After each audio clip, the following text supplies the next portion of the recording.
سعادت سے مشرف آج بھی صدیق اکبر ہے۔ مسیلمہ نے اپنا لشکر یمامہ کی ایک جانب اقربہ میں جمع کیا تھا اور سارا مال اسباب لشکر کے پیچھے رکھا تھا۔ اس کے لشکر کی تعداد بعض روایات کے مطابق 40,000 اور بعض روایات کے مطابق 70,000 نفوس پر مشتمل تھی۔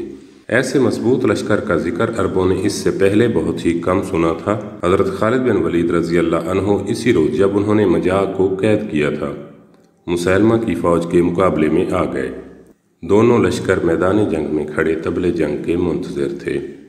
ہر ایک فریق کو یقین تھا کہ فتح مندی و کامرانی اسی کے حصے میں آئے گی اور وہ دوسرے لشکر کو تباہ و برباد کرنے میں کامیاب ہو جائے گا۔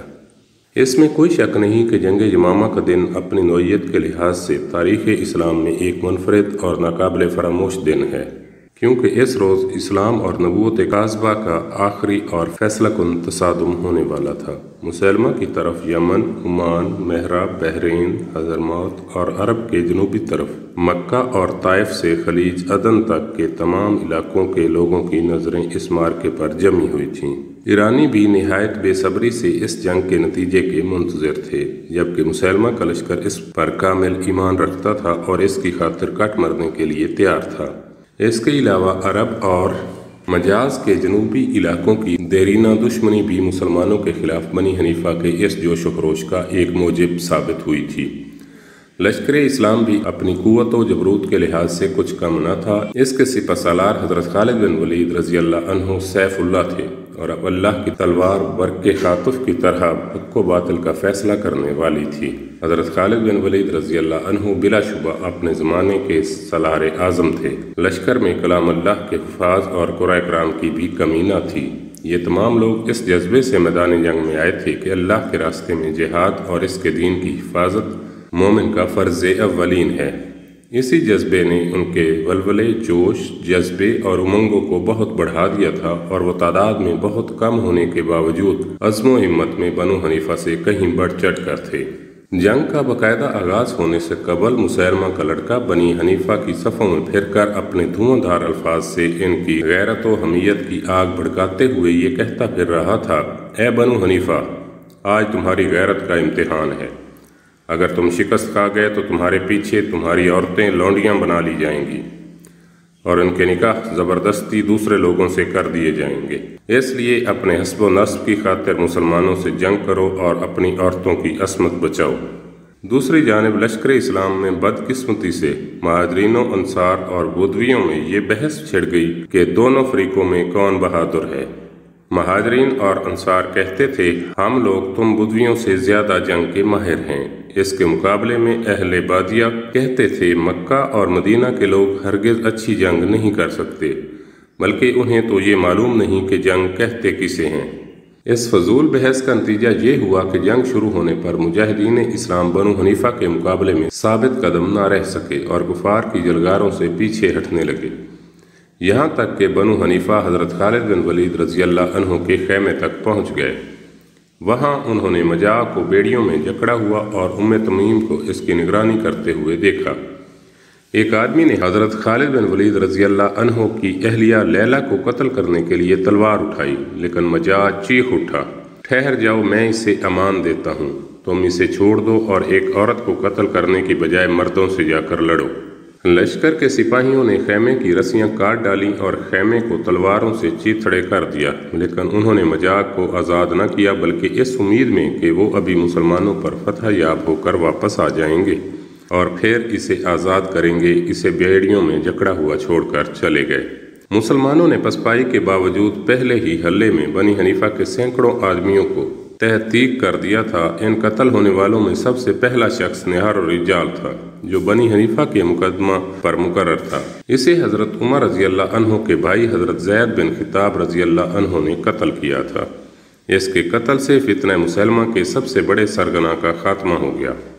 لشکر اسلام کے پیچھے ہٹنے کے باوجود حضرت خالد بن ولید رضی اللہ عنہ کے عزم و ثبات اور جرأت و استقلال میں ذرا بھی لغزش نہ آئی اور انہیں ایک لمحے کے لیے بھی اپنی شکست کا خیال پیدا نہ ہوا۔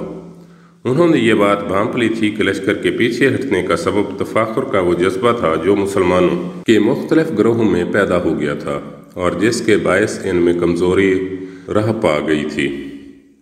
یہ خیال آتے ہی انہوں نے پکار کر اپنے لشکر سے کہا، اے مجاہدو، علیحدہ علیحدہ ہو جاؤ اور اسی حالت میں دشمن سے لڑو تاکہ ہم دیکھ سکیں کس قبیلے نے لڑائی میں سب سے اچھا بہادری کا مظاہرہ کیا۔ اس اعلان کا مطلب یہ تھا کہ تمام مجاہدین اسلام اپنے اپنے قبیلے کے علم تلے لڑیں۔ اس سے انہوں نے تمام قبائل میں گویا ایک نئی روح پھونک دی اور ان میں اپنی انفرادیت اور بہادری ثابت کرنے کے لیے ایک جذبہ مسابقت پیدا کر دیا۔ حضرت خالد بن ولید رضی اللہ عنہ کے اس حکم کا خاطر کا نتیجہ برآمد ہوا اور ہر قبیلے نے اپنے آپ کو دوسروں سے برتر ثابت کرنے کے لیے پہلے سے زیادہ جوش و خروش سے مقابلہ شروع کر دیا۔ آخر مسلمانوں کو بھی یہ احساس ہو گیا کہ انہوں نے لڑائی شروع ہونے سے پہلے فخر و مباحات اور تعلی کا جو مظاہرہ کیا تھا وہ بالکل نامناسب تھا۔ چنانچہ انصار کے ایک سردار حضرت ثابت بن قیس رضی اللہ عنہ نے مسلمانوں کو مخاطب کرتے ہوئے کہا، اے مسلمانوں، تم نے بہت بری مثال قائم کی ہے، یعنی اظہار فخر کیا ہے، اس سے باز آ جاؤ۔ پھر اہل یمامہ کی طرف اشارہ کر کے کہا، اے اللہ، جس کی یہ عبادت کرتے ہیں میں اس سے برات کا اظہار کرتا ہوں۔ اور مسلمانوں کی طرف اشارہ کر کے کہا، اور جو کچھ انہوں نے کیا ہے یعنی فخر، میں اس سے بھی بیزاری کا اظہار کرتا ہوں۔ اس کے بعد وہ تلوار سونت کر دشمن کی صفوں میں دیوانہ وار گھس گئے اور بڑی بہادری سے لڑنے لگے۔ وہ لڑتے جاتے تھے اور کہتے جاتے تھے، میری تلوار کا مزہ چکھو، میں تمہیں صبر و استقلال کا حقیقی نمونہ دکھاؤں گا۔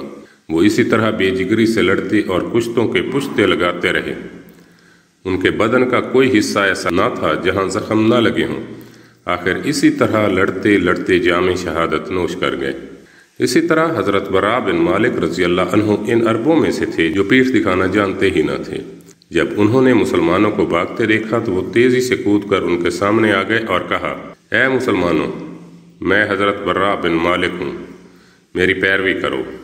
مسلمان ان کی بہادری اور شجاعت سے خوب واقف تھے۔ ان کی ایک جماعت حضرت برا کے ساتھ ہو لی۔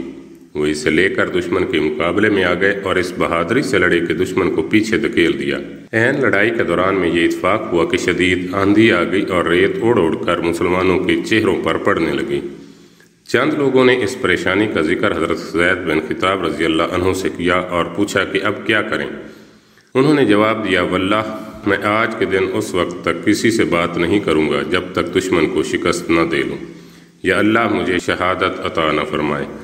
اے لوگو، آندھی سے بچاؤ کی خاطر اپنی نظریں نیچی کر لو اور ثابت قدم رہ کر لڑو۔ یہ کہہ کر انہوں نے تلوار سونت لی اور دشمن کی صفوں میں گھس کر بے جگری سے لڑنے اور دشمن کی صفیں الٹنے لگے۔ ان کا دستہ بھی ان کے پیچھے ثابت قدمی سے لڑ رہا تھا۔ آخر ان کے منہ سے نکلے ہوئے الفاظ پورے ہو گئے اور انہوں نے اسی طرح بے جگری سے لڑتے لڑتے جام شہادت نوش کر لیا۔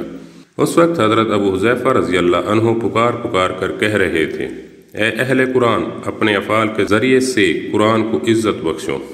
پھر وہ خود بھی دشمن کی صفوں میں گھس گئے اور لڑتے لڑتے شہید ہو گئے۔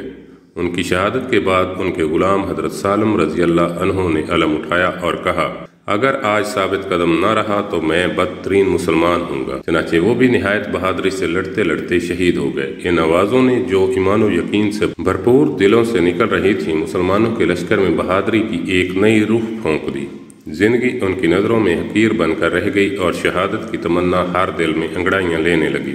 چنانچہ وہ نہایت بے جگری سے لڑے اور تھوڑی دیر میں مسلمہ کے لشکر کو واپس پہلی جگہ پر دھکیلنے میں کامیاب ہو گئے۔ یہاں مسلمان دین حق اور حصول جنت کی خاطر لڑ رہے تھے، وہاں مسلمہ کا لشکر اپنے وطن، حسب و نسب اور ایسے کمزور عقیدے کی خاطر لڑ رہا تھا جو ان کے نزدیک وطن اور حسب و نسب سے بھی کم درجے کا تھا۔ اسی لیے مسلمانوں نے بنو حنیفہ سے زیادہ ثابت قدمی کا مظاہرہ کیا اور انتہائی بے جگری سے لڑے۔ حضرت خالد بن ولید رضی اللہ عنہ نے جب مسلمانوں کو ہوش دلانے والی آوازیں سنی تو انہیں بھی یقین ہو گیا کہ بنی حنیفہ کی سخت مدافعت کے باوجود آخر فتح ان کو ہی حاصل ہوگی، لیکن وہ چاہتے تھے کہ فتح جلد ہو جائے، اس لیے انہوں نے بنظر غیر ایک بار میدان جنگ کا جائزہ لیا۔ انہوں نے دیکھا کہ بنو حنیفہ مسلمہ کے گرد پروانوں کی طرح کٹ کٹ کر گر رہے ہیں اور مسلمہ کی حفاظت کے لیے موت سے بے نیاز ہو چکے ہیں۔ یہ دیکھ کر انہیں یقین ہو گیا کہ فتح کے جلد از جلد حصول کا طریقہ یہ ہے کہ کسی طرح مسلمہ کو قتل کر دیا جائے۔ چنانچہ وہ اپنے پرجوش مجاہدین لے کر آگے بڑھے اور مسیلمہ کے آدمیوں کی گرد گھیرا ڈال لیا، اور اس کے بعد کوشش کی کہ کسی طرح مسیلمہ ان کے سامنے آ جائے تاکہ اس کا کام تمام کیا جا سکے، لیکن قبل اس کے کہ مسیلمہ ان کے سامنے آتا، اس کے آدمیوں نے حضرت خالد بن ولید رضی اللہ عنہ پر تابڑ توڑ حملے کرنے شروع کر دیے۔ حضرت خالد بن ولید رضی اللہ عنہ تو ان کے بس میں کیا آنے والے تھے، البتہ جو شخص ان کے مقابلے میں جاتا وہ زندہ واپس نہ آتا۔ اس طرح بے شمار آدمی قتل ہو گئے۔ جب مسیلمہ نے دیکھا کہ اس کے حامیوں کی تعداد نہایت سرعت سے کم ہوتی جا رہی ہے تو اس نے خود حضرت خالد بن ولید رضی اللہ عنہ کے مقابلے پر آنے کا ارادہ کر لیا، لیکن اس خیال سے رک گیا کہ اگر وہ حضرت خالد بن ولید رضی اللہ عنہ کے مقابلے کے لیے نکلا تو یقیناً مارا جائے گا۔ اب اس کی پریشانی اور اضطراب کی انتہا نہ رہی۔ اس کے جانثار کٹ کٹ کر گر رہے تھے اور اسے خود بھی اپنی موت سامنے رقصہ نظر آ رہی تھی۔ وہ اس اضطراب کی حالت میں کھڑا یہ سوچ رہا تھا کہ اب کیا کرے۔ اچانک حضرت خالد بن ولید رضی اللہ عنہ نے اپنے ساتھیوں کی مدد سے اس کے محافظین پر ایک بھرپور حملہ کر کے تلوار کے جوہر دکھانے شروع کیے۔ یہ دیکھ کر مسیلمہ کے ساتھیوں نے اس سے پکار کر پوچھا، آپ کے وہ وعدے جو اپنی فتح کے متعلق آپ نے ہم سے کیے تھے کہاں گئے؟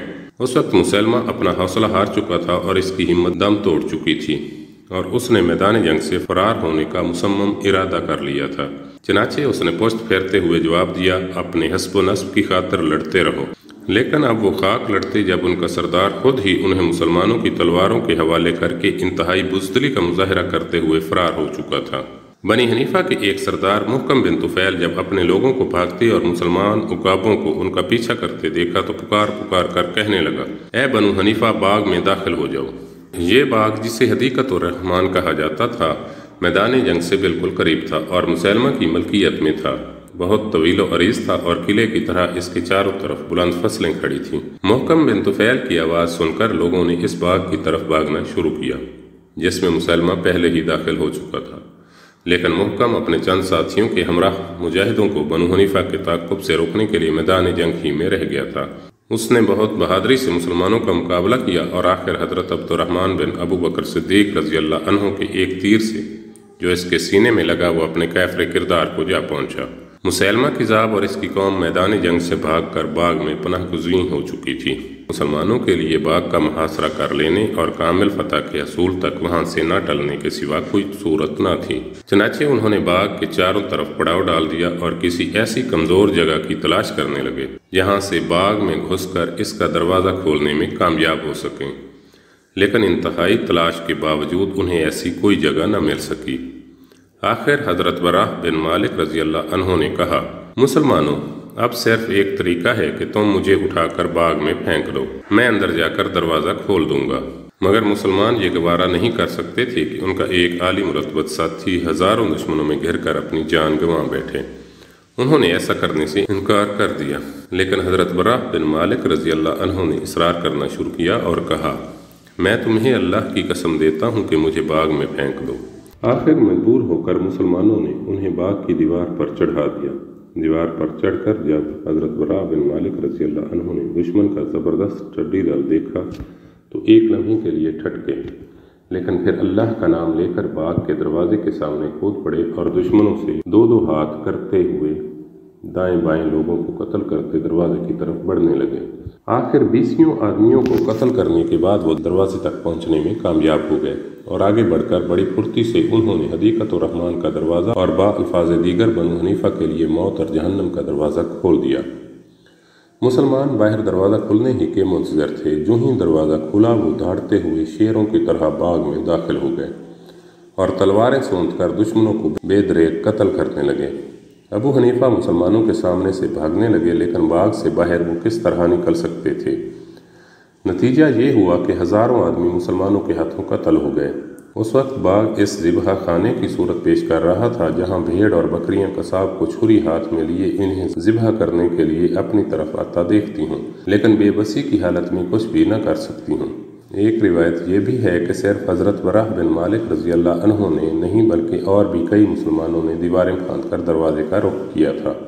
چونکہ حضرت براہ بن مالک رضی اللہ عنہ نے دروازے کے بالکل قریب دیوار پھاندی تھی، اس لیے دروازے پر سب سے پہلے وہی پہنچے اور لڑتے بھڑتے دروازہ کھول دیا۔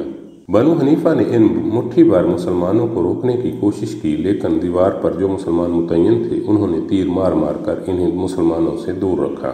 مسلمانوں نے باغ میں گھس کر بنو حنیفہ کو بے دریغ قتل کرنا شروع کر دیا تھا، مگر بنو حنیفہ نے بھی بڑی بہادری سے ان کا مقابلہ کیا، مگر مسلمانوں کے سامنے ان کی پیش نہ چلی۔ طرفین کے بے شمار آدمی اس مارکے میں کام آئے، لیکن بنو حنیفہ کے مقتولین کی تعداد مسلمانوں سے 20 گنا زیادہ تھی۔ حبشی غلام وحشی بن حرب، جس نے جنگ احد میں حضرت حمزہ رضی اللہ عنہ کو شہید کیا تھا اور فتح مکہ کے وقت مسلمان ہو گئے تھے، اس موقع پر موجود تھے۔ اس نے مسلمہ کو باغ میں دیکھا اور اپنا چھوٹا سا نیزہ تان کر مسلمہ کو مارا، جو سیدھا اسے جا کر لگا۔ اسی وقت ایک انصاری نے بھی مسلمہ پر تلوار کا وار کیا۔ حضرت وحشی کہا کرتے تھے، اللہ ہی جانتا ہے کہ ہم میں سے کس نے اسے قتل کیا، لیکن مسلمہ اگر مرنے کے بعد زندہ ہوتا تو ہمیشہ ہی یہ کہتا کہ اسے اس سیاہ فام غلام نے قتل کیا ہے۔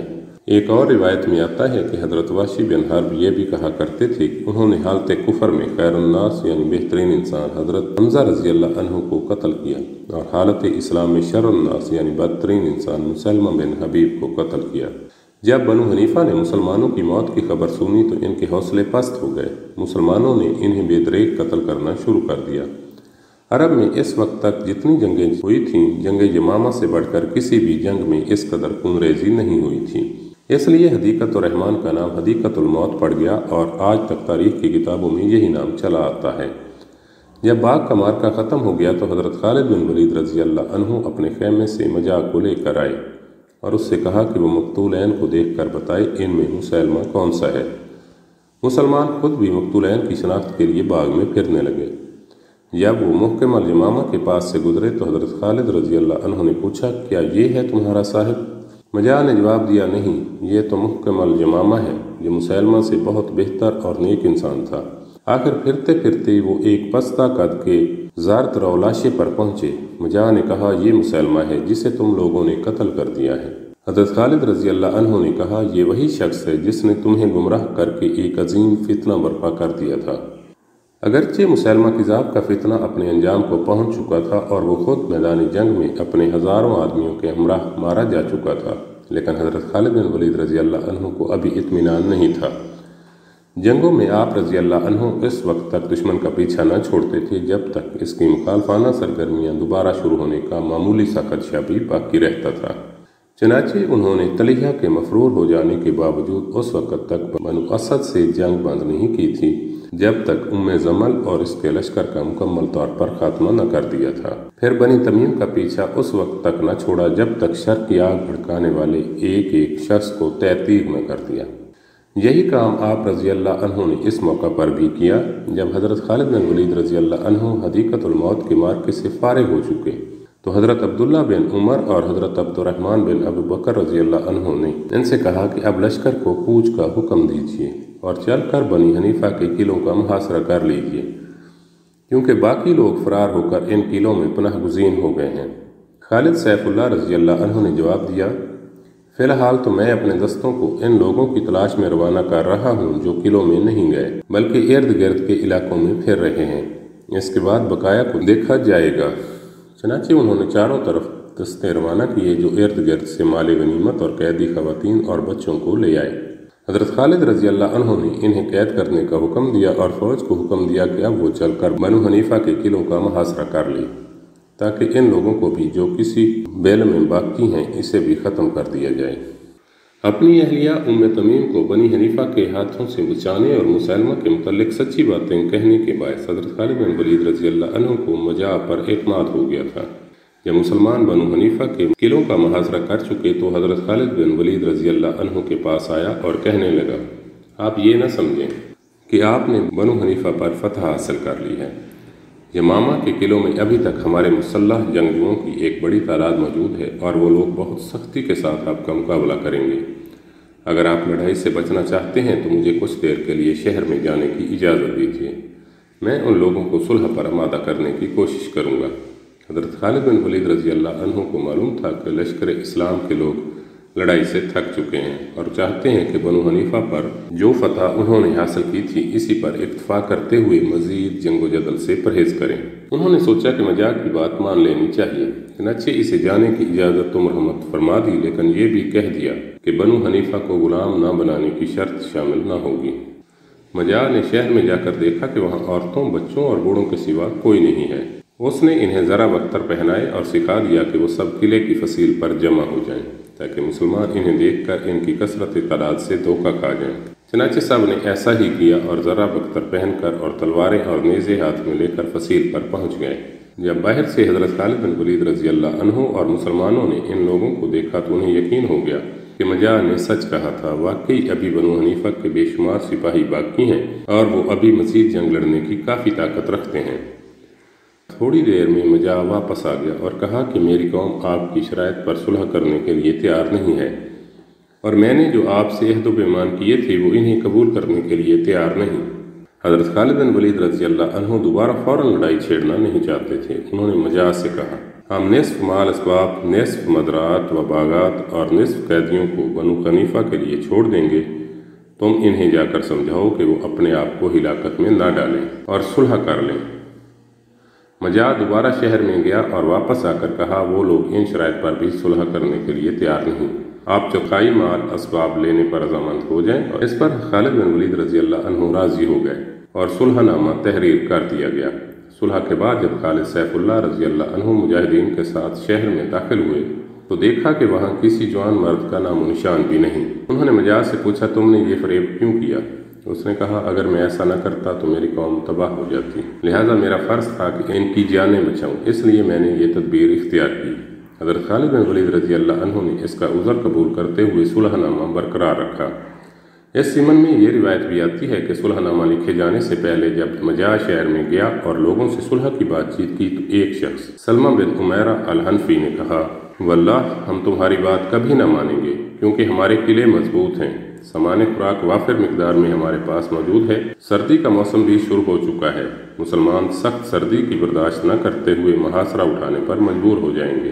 مجاع نے جواب دیا، یہ محض تم لوگوں کی خوش فہمی ہے، تمہارا خیال ہے کہ میں تمہیں صلح پر آمادہ کر کے تم لوگوں سے دھوکہ کر رہا ہوں، جبکہ یہ بات تمہیں نہیں معلوم کہ ابن مسیلمہ نے لڑائی شروع ہونے سے پہلے کہا تھا، اے لوگو، قبل اس کے کہ تمہاری عورتیں قیدی بنا لی جائیں اور زبردستی ان کے نکاح کر دیے جائیں، تم مسلمانوں کو تباہ و برباد کر دو، میں بھی تم لوگوں کو اسی خطرے سے بچانے آیا ہوں، تم صلح کر لو اور اپنی جان و عصمت کے دشمن نہ بنو۔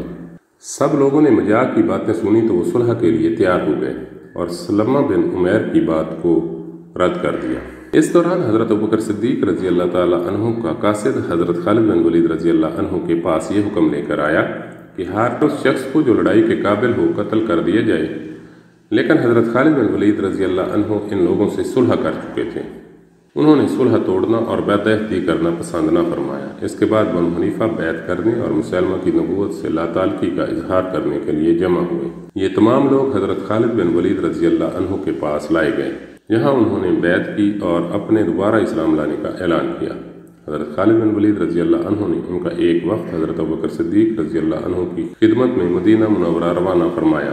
جب وہ لوگ حضرت ابوبکر صدیق رضی اللہ عنہ کے پاس پہنچے تو انہوں نے تعجب کا اظہار کرتے ہوئے فرمایا، آخر تم لوگ مسیلمہ کے پھندے میں پھنس کر کس طرح گمراہ ہو گئے؟ انہوں نے جواب دیا، اے خلیفہ رسول اللہ صلی اللہ علیہ وآلہ وسلم، ہمارے تمام حال سے آپ اچھی طرح آگاہ ہیں۔ مسیلمہ نہ اپنے آپ کو فائدہ پہنچا سکا اور نہ اس کے رشتہ داروں اور قوم کو اس سے کوئی فائدہ حاصل ہو سکا۔ اس موقع پر شاید کسی کے دل میں یہ خیال ہو کہ آخر حضرت خالد بن ولید رضی اللہ عنہ مجاع کی عیاری کے باوجود کس طرح صلح پر تیار ہو گئے، جبکہ ان کی سختی ایک ضرب المثل بن چکی تھی۔ اس کا سادہ جواب یہ ہے کہ مسلمانوں کو کھلی فتح حاصل ہونے کے بعد بنو حنیفہ کی جنگوں میں اس قدر خون ریزی ہوئی تھی کہ حضرت خالد رضی اللہ عنہ نے آخر ان سے درگزر کرنا اور مراعات دینا ہی مناسب خیال کیا۔ روایات سے پتہ چلتا ہے کہ حدیقۃ الموت کی لڑائی میں 7000 کے لگ بھگ بنو حنیفہ کے لوگ قتل ہوئے۔ میدان جنگ میں بھی ان کے مقتولین کی تعداد 7000 تھی۔ اس کے بعد جب خالد بن ولید رضی اللہ عنہ نے اپنے دستوں کو مفرور ہونے والوں کے تعاقب میں روانہ کیا تو بھی 7000 آدمی قتل ہوئے۔ جو صلح مجاع کے ذریعے سے ہوئی، اس کی روح سے سارا مال غنیمت جو سونے، چاندی اور ہتھیاروں پر مشتمل تھا مسلمانوں کی ملکیت ٹھہرا۔ اس کے علاوہ چوتھائی قیدی بھی ان کے حصے میں آئے۔